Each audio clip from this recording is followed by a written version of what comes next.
Você está interpretando errado e não sabia. Hoje precisamos falar de um assunto muito sério. Falar sobre glosa, a interpretação papagaio, a subjetividade e a literalidade, que é algo que você provavelmente nunca ouviu. A glosa é um sistema onde nós utilizamos quando vemos uma interpretação, pode ser uma interpretação minha ou de terceiros, e que nós queremos passar para a língua portuguesa, às vezes até de uma forma usando símbolos, para com que depois eu possa interpretar usando essa escrita que eu fiz sobre a interpretação. Mas você sabia que a glosa é até bom para formar conceitos, estudos, e você também assimilar os seus pensamentos? Mas numa interpretação final não é muito bom você utilizar. Principalmente quando você está usando glosas de terceiros. Primeiramente, essa pessoa, às vezes, pode interpretar não conforme dentro de estratégias linguísticas da Libras, as estratégias da língua portuguesa e também usando os conceitos fundamentais da Bíblia.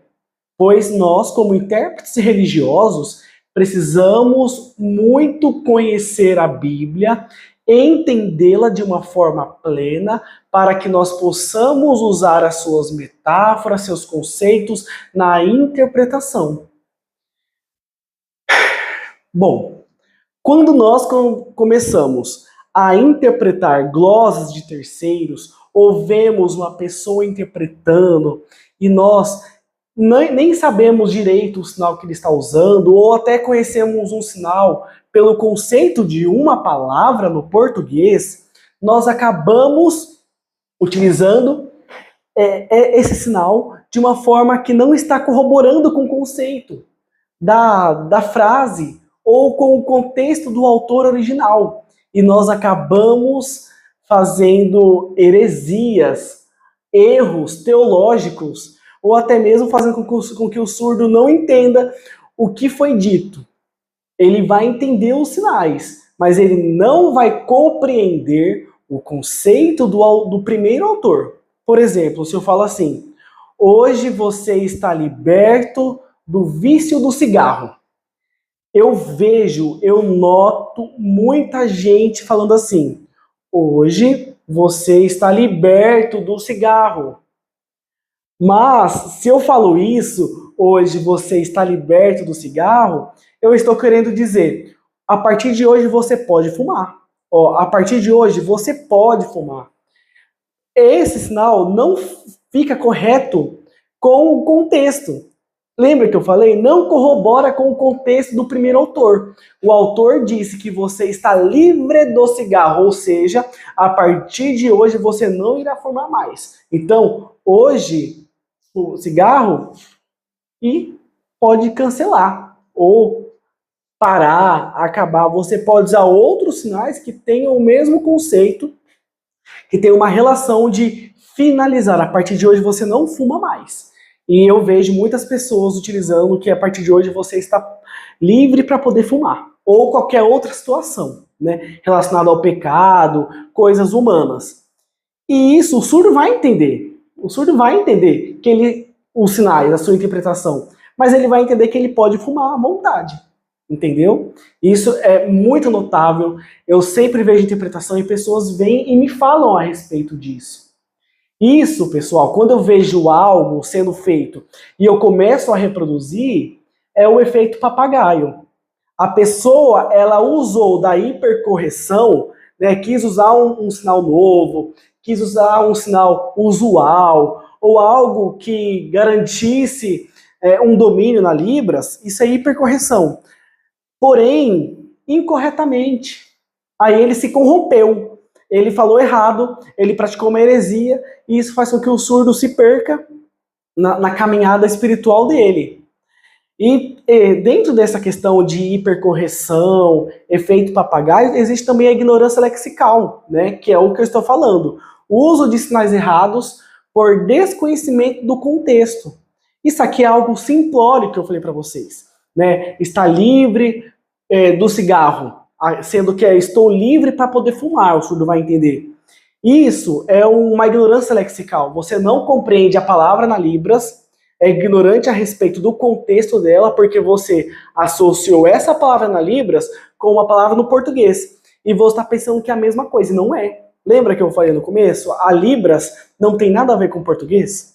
É que nós pensamos em português, e quando estamos interpretando, nosso pensamento em português ele fica muito ativo, quando nós não temos o conhecimento profundo na Libras. Aí o que nós ouvimos, nós interpretamos, sem passar no processo de entendimento e assimilação do sinal, ou do processo pragmático, semântico, palavras polissêmicas, palavras homófonas. Então existem uma relação muito distoante, né? As nuances da Libras são totalmente diferentes do português. E olha só, e a glosa faz com que você copie todos esses erros, todas essas questões que não corroboram com a ideia do autor e vai transmitindo com o efeito papagaio.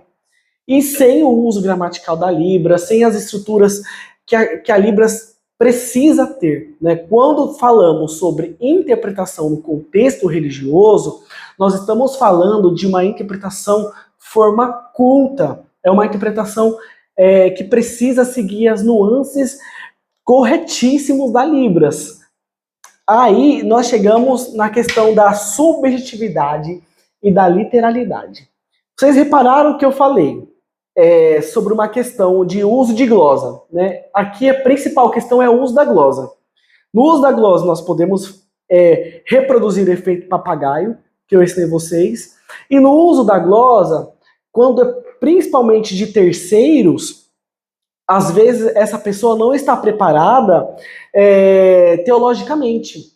Ele pode até ser um bom intérprete de Libras, ele até pode conhecer bem a língua portuguesa, mas ele não conhece profundamente, na verdade nem é profundamente, tá pessoal? Ele não tem uma base de conhecimento bíblica para que ele possa interpretar aquilo que está falando na Bíblia. Por exemplo, o Salmo 23. O Salmo 23 é algo que é uma palavra que muitos intérpretes têm dificuldade, apesar de ser uma palavra que é bem falada nas igrejas. Porque fala questões de comparação. Davi a todo momento se compara com uma ovelha e Deus sendo o pastor dele. Mas aqui, pessoal, o Salmo 23, em apenas 6 versos, é um resumo da vida de Davi. É uma canção. Ainda fala assim, ó, Salmo de Davi. Todos os salmos, quando a gente fala sobre salmos, Eclesiastes, Provérbios, Cantares, nós estamos falando sobre poesias e musicalidade. Principalmente Salmos e Cantares de Salomão é musicalidade. E toda música é uma poesia. E toda poesia é um autor que a fez. Então o autor, com os seus pensamentos, com as suas opiniões, com os seus sentimentos, aquilo que aflorava no mais íntimo do seu ser, ele compôs uma poesia. E nós, como intérpretes, não podemos, jamais devemos transmutar a ideia principal do autor. Por mais que o surdo possa não compreender de primeiro momento, nós não devemos facilitar o texto para a compreensão do surdo. Lembra que eu comecei a falar sobre isso? Que muitos intérpretes não têm um entendimento teológico nem básico, pessoal. Isso que é um entendimento teológico básico. Eu não sou teólogo, mas eu sou um estudioso da Bíblia, devido ser um intérprete religioso. Então vamos lá. Lendo o Salmo 23, nesses 6 versos, eu já entendo que é um salmo composto por Davi, onde ele explana a sua vida, ele faz uma narração da sua vida poeticamente. E as poesias são compostas por metáforas. É normal. E nós não devemos retirar a ideia principal do autor em qualquer tipo de poesia. A subjetividade provavelmente só será utilizada em expressões idiomáticas ou quando eu vou falar sobre uma piada de um outro país, por exemplo, uma piada dos Estados Unidos para o Brasil. Aí talvez eu use a subjetividade, mas mesmo assim é meio perigoso você usar, porque você está alterando a ideia principal do autor. Mesmo que não faça sentido para você, o autor fez lá no ano 3000 antes de Cristo, ou em qualquer época do mundo, em qualquer região do Brasil, região do mundo, existem culturas diferentes. E nós precisamos interpretar aquilo que o autor quis falar. Simples assim. No português, tá? No processo cognitivo ainda. Esquece um pouco de Libras. Por exemplo, quando fala-se assim, ó, o Senhor é meu pastor, nada me faltará. Eu posso até não pensar que eu vejo um pastor na minha frente e eu como uma ovelha. Eu posso não pensar nisso. Eu posso pensar já no sentido metafórico, trazendo para minha realidade. Que Deus vai me abençoar. Beleza. Aí agora, na Libras, eu vou falar assim, o Senhor é meu pastor, nada me faltará, me abençoa sempre? Eu não posso. Por mais que a minha visão não vá a isso, você precisa trabalhar a sua imaginação. Se você quer se tornar um tradutor, um intérprete religioso, uma pessoa que interprete na igreja, porque para se tornar um intérprete é um caminho muito mais longo. Para você querer começar a interpretar dentro de uma comunidade religiosa, você precisa entender a palavra e seguir as estruturas que ela me propõe. Mas aí você precisa, na questão literal, entender muito mais sobre as estratégias linguísticas. Porque se fosse pela subjetividade, seria muito mais fácil. Deus me abençoa sempre, falta nada. É muito mais fácil porque é sinais. Mas quando eu preciso falar que o Senhor é meu pastor, nada me faltará, o meu processo cognitivo de entendimento e assimilação ele precisa ser muito mais rápido e muito mais avançado. Muito mais aguçado. Eu preciso entender, tá, se o Senhor é meu pastor, eu sou uma ovelha. Então eu preciso me identificar como uma ovelha, eu preciso identificar que o Senhor é um pastor e ele, ó, nada me faltará. E eu tô seguindo ele. O nada me faltará é porque o pastor sempre estará próximo. Se o pastor está próximo, não falta água, não falta comida, não falta nada, não falta abrigo, entendeu? Nessa situação. Aí vem, deitar-me fazem verdes pastos. Eu preciso saber o que são verdes pastos para poder interpretar, porque vai exigir de mim isso. O texto exige de mim. E quando você começa a compreender a literalidade, você começa a formar imagens no seu cérebro, você começa a entender a literalidade da Bíblia. Não somente transmutar de uma primeira vez para o contexto do que está querendo dizer a metáfora, mas você vai entender a metáfora, que envolve cultura, envolve um tempo muito antigo, e vai entender depois o significado que está por trás dela. E o surdo também. Se nós às vezes não entendemos, o surdo também, talvez, muitas das vezes, não vai entender de primeira vez. Mas isso não é uma preocupação do intérprete, é uma preocupação do presbitério da igreja que você congrega. Aí, por exemplo, aí chega, ele vai falando, depois, de uma hora para outra, lá no verso 6 ele fala, no verso 5, preparas uma mesa perante mim. Como que ele era uma ovelha, agora vai ter uma mesa perante ele. Lembra que eu falei que é um resumo da vida dele poeticamente, resumido em apenas 6 versos? Então, no verso 5, é ele já na presença dos inimigos dele. Quem eram os inimigos dele neste momento? Os irmãos e o pai. Porque eles não davam valor para Davi, então ele chegou lá na mesa e ele foi ungido como rei. Entende? E também pode ser os inimigos dele que ele tinha durante toda a vida. Isso não é preocupação minha de intérprete. A minha preocupação de intérprete é apenas interpretar aquilo que está escrito, aquilo que está dentro da Bíblia. Aí depois eu vou e canto. O hino 23 da congregação, por exemplo, fala assim, ó: o Senhor é meu pastor, nada me deixará me faltar. Aí, por exemplo, fala assim, ó: se eu tivesse que andar pelo vale da morte, ó Deus. Como que eu posso falar isso? Aqui já é estratégia linguística. Mas o que você imagina? Eu imagino um monte de árvore, tudo escuro, né? E eu com medo. O medo, gente, é o nosso sentimento de alerta para perigos. E aqui é o perigo da morte que fala. Mas eu não necessariamente preciso interpretar a morte. Tá fugindo da literalidade? Não está. Porque o medo de morrer faz com que eu... o fato de eu morrer faz com que eu sinta medo. E aí o Senhor vai vir me buscar, aí eu prossigo com a interpretação literal, sem fugir do contexto e sem fugir da opinião do autor. Isso é algo importante. Eu sempre falo para os meus alunos, nós que somos intérpretes de Libras, nós temos 3 colunas que sustentam o nosso teto. A coluna do português, que eu preciso ser um estudioso da língua portuguesa, eu preciso ler livros bons, eu preciso ler a Bíblia, livros bons, eu preciso ler bastante sobre as palavras do português, o que as palavras querem me dizer, os significados que elas têm. Eu preciso entender sobre polissemia, sobre homófomos, que são palavras que às vezes se escreve diferente, mas a pronunciação é a mesma. Por exemplo, acender com S e com SC e acender com C. Qual que é a diferença delas? Eu preciso saber também as palavras polissêmicas, por exemplo, manga. Manga e manga, né? Isso é uma coisa bem simplória para poder falar o que é polissemia. Eu preciso entender todas as questões do português e também ter um vocabulário extenso para quando for fazer a voz, que isso é uma outra história. Além disso, eu preciso conhecer a Bíblia.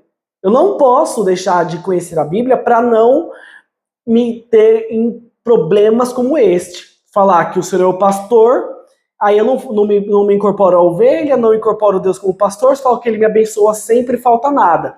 Então eu preciso conhecer a Bíblia, né? Eu preciso conhecer a história. Sabia que o Salmo 3 é a história da vida de Davi resumida em apenas 6 versos? Eu preciso saber, o meu cálice transborda. Como que eu vou fazer isso? Eu posso até fazer uma metáfora no coração, mas é um cálice ainda. Aí ele vem e transborda. Por quê? Quando alguém era convidado a ser uma visita na casa de alguém, esse alguém, a visita, não se servia no cálice. Quem servia era o dono. Então, acabava o vinho, mais vinho. Acabava o vinho, mais vinho. Aí, quando o dono da casa que o recepcionou não servia mais vinho, o convidado entendia que era a hora dele ir embora. Aí falava assim, eu vou embora. Aí o recepcionista falava assim, então tá bom, até mais. E quando eu digo que o meu cálice transborda, estou querendo dizer que eu estou sendo um convidado tão bom que meu cálice transborda, porque Deus não quer que eu vá embora. Ele quer que eu fique perto dele. Mas isso, quem vai dar o entendimento dessa metáfora, nesse jeito, é o presbitério da igreja. Eu só preciso fazer a minha parte. Eu só preciso fazer o literal. Mas, para isso, como é o segundo pilar, o terceiro pilar é a Libras. Para isso, devido a esse conhecimento do português, esse conhecimento teológico básico, leitura bíblica, vídeos que são importantes, assista na internet, tem muitos vídeos bons, pastores que ajudam, que ensinam cultos, congregue mais. Para isso, eu preciso ter estratégias linguísticas, que é aí onde eu chego, onde eu tenho cursos de parábolas e milagres de Jesus, eu tenho curso de processo cognitivo interpretativo, que é como se fosse uma aula igual essa aqui, mas que eu uso muita exemplificação, ensino muito Libras, estratégias baseadas na Bíblia, com o auxílio do português.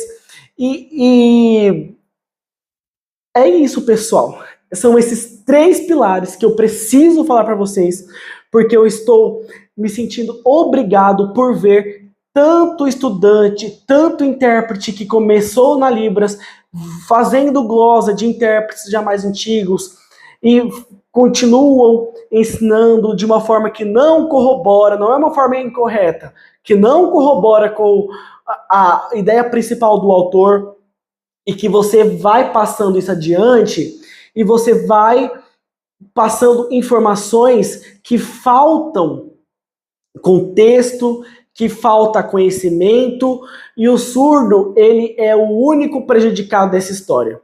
Então, se você quer realmente aprender Libras, venha comigo, eu vou ensinar Libras perfeitamente para você, vou ensinar os contextos, os 3 pilares, e procure professores também que são dedicados no ensino correto da Libras, com embasamento do português e principalmente da Bíblia, tá? Então, se você assistiu esse vídeo até aqui, você gostou, deixe o seu joinha e também comece a nos seguir e divulgue este vídeo para todo mundo que você conhece, porque é muito importante mais pessoas entenderem sobre este assunto.